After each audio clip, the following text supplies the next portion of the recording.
Hello, Dave. Hello, Matt. How you doing? I've been waiting for this for about a month, apparently, because I work today going, can I go home yet? Can I go home yet? Can I go home yet? What were they saying when you were saying, "Can I go home yet?" Oh, they just were staring at me from a distance because I was looking like a crazy person muttering to myself. Oh, well, you'd think they'd be used to that by now.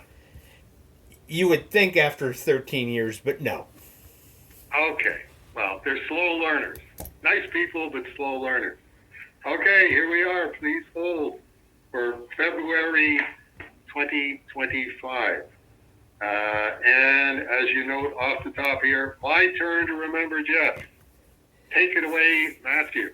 So this is, I'm gonna preface this with Jeff is tangibly involved in this memory, but it is a very Jeff memory.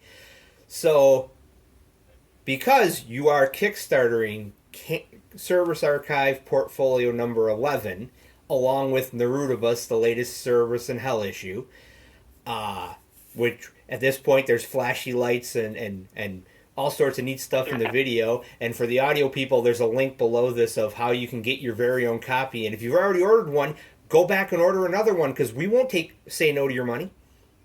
That we never do. We never do. We're always happy to see people's money around here. Well, let me rephrase that. You won't say no to money. I, on the other hand, so back in a previous Service Archive portfolio, specifically number 8, I did not have $100 extra laying around so I could order one.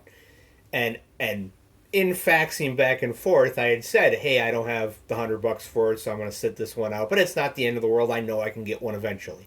And you very kindly and very generously and amazingly faxed me back a check for $860, which was the profits for Vark Wars, which I had a hand in writing and creating, and said, divvy this up among the guys as you see fit. Now you can afford to buy the can. And in the time I got the fax to the time I actually got the check in the mail, I had thought about it really hard of, okay, how am I going to do this? Because there's Birdsong and Hobbs who did a bunch of the layouts for the strips, and Sean did layouts for strips that he wrote, and Oliver did a layout for a strip and sent it in, and David Brandsetter wrote a couple of strips, and Jeff, dear, lovely, sweet, dearly departed Jeff, wrote half a strip and sent it to me going, this is what I got. And it's like, okay, it's 2 panels. Usually they're 4. There's no after gag. But okay, Jeff, we can use this. And I sent it to the guys, and to his credit, David Birdsong did find the other 2 panels and made it so the strip worked, and then sent it out to us, and I wrote the after gag for that page so that, okay, it's a Service and Hell strip. But I'm, mentally doing the math of, okay, it's, $865, and it's okay. At what there's 25 pages, there were 25 pages because we did the inside back cover as a strip, plus somebody made the cover, plus I wrote the inside cover, and I'm doing, at work on my break with a notepad going, okay, breaking it down, this strip was all Birdsong, so he should get 2 shares for that page because he did both the writing and the art. And this one was written by me, but Birdsong did the art, so okay, I get half, he gets half. And then I got to the page that Jeff did, and I'm like, okay, Jeff wrote 2 out of 4 panels, and Birdsong wrote 2 out of 4 panels, and I wrote the after gag, so okay, what's the percentage split? And by the time the check came in the mail, I had decided I'm not going to cash this. Dave, cancel the check. Like I said, I'll get the $100 eventually. I don't want to deal with this. Yeah, it's a headache, isn't it? The math gets really hard, which segues into the recent fax I got from you of the last diamond check, which was going to tie into some questions that are coming later. Swords of Service and Hell trades got ordered by Diamond. the check finally comes. Let's split out the royalties, and it's like, yeah, let's split out the royalties for what 12 volumes that were written by 10 different people. At a certain point, it's like, yes, Diamond gave us a very nice large check, but when you start deli slicing it so everybody gets their cut, it gets down pretty fine, pretty granular, as they say. Which is one of the reasons why I have said, until we're getting first printing high society phone book money, I waive my royalties, because it's going to cost more in taxes than it is, and cashing the check and sending the check, than the check's going to be worth. Like, at a certain point, it's like, just hang on to the money. I don't need it. Much appreciated. I mean, on both sides of it contributes to the cause, and it's less headaches for both of us, because we don't have to calculate it.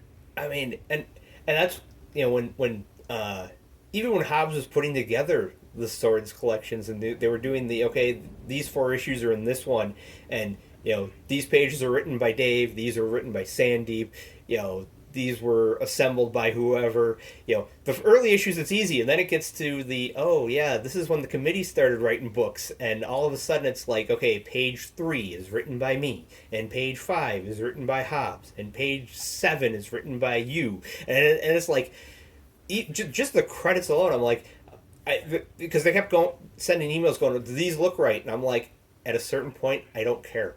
It doesn't matter if they're right or not, because like I was getting my contributor copies, and it's there was one month where I contributed, but everything I contributed ended up on the editing room floor because we had more strips than we had book, and I got those, and it's like, I'll sign them, I'll give them to people, but no, it's not my book. Right. Yeah, it gets complicated around those. We should probably carve those out and just say, where are the easy ones? And we'll just have a template for the easy ones. And when it comes to, like you say, Vark Wars, we should probably just arbitrarily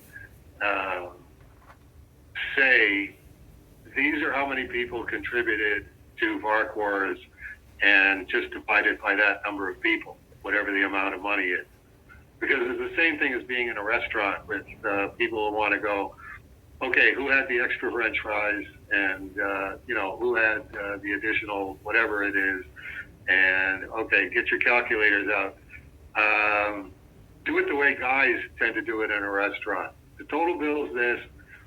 Throw in your cut. Everybody goes home happy, or should go home happy, because you don't want to ruin a good meal out by sitting down and doing granular mathematics on who got what. Well, and having my parents are motorcyclists, and they're members of the BMW Motorcycle Owners of America Riding Association, and it's a nationwide. Actually, I think it's continent wide, because they got Canadian members and Mexican members and stuff. And every year they have a rally, and at the rally, the ambassadors who are going out, going to smaller rallies and meeting people will, and turning them on to the organization type thing, will have a dinner where they all get together, and it's the ambassador dinner. And for a couple of years, my dad got roped into helping plan this, and one year I'm his +1 at this, because this is how it's going to work, and I'm like, all right, I'm getting a free meal, whatever, and it's no, you're working this, because everyone that pays me, I'm going to hand you the money, and like, I'm sitting at a restaurant with $4,000 in cash shoved into my back pockets. I mean, I didn't have to sit on a phone book that day, but it's like, and then the check comes, and it's like, everybody paid, the amount that we've calculated this meal is going to cost type thing, and all of a sudden we're $200 short, and it's like, did somebody not pay? What? No. We forgot that they were adding an 18% gratuity to the bill. It's like, oh, great, yes. And that's when my dad's buddy whips out his wallet and goes, "Okay, I'll cover this, but you owe me." And he's handing me, more money. And it's like, at a certain point, I don't want to be in charge of the money anymore, guys. I'm 13. This is a bad idea. You were 13 at the time. Yeah, I was like 13 or 14. Well, I take it back. I was 13 the first time. I was 14 the second time, and at 15 is when I'm like, I think I'm gonna skip the ambassador dinner if that's okay. Yeah. Boy, talk about there's no such thing as a free dinner. Yeah, there you go. If Jeff Seiler was going to have a present in the legend of Swords of Cerebus in Hell with a question mark and Cerebus in Hell with a question mark, it would be as the guy who contributed 2 panels. The only person who ever contributed 2 panels. And okay, if the math was already getting complicated, you could count on the fact that wherever it spiraled in on Jeff, that's where it was going to get really complicated. Jeff, Jeff Seiler, the fly in everybody's ointment. He was a nice fly, but he was a fly. He was a fly, and he knew that.